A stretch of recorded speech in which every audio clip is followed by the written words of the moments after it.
walau bagaimanapun hanya untuk air show ni saja kita ada kekurangan aerobatic team lah. Because of perkara-perkara yang berlaku di rantau dunia ni lah. But nevertheless, one of the reason juga saya terbang disebabkan kekurangan aerobatic team lah. So saya terbang. Okay, and also I'm going to retire in a month's time. So I want to have fun. Sebenarnya I haven't flown for some time.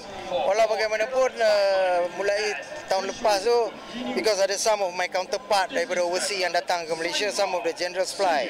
So I decided to do some interception on them. So itu start saya terbang balik lah.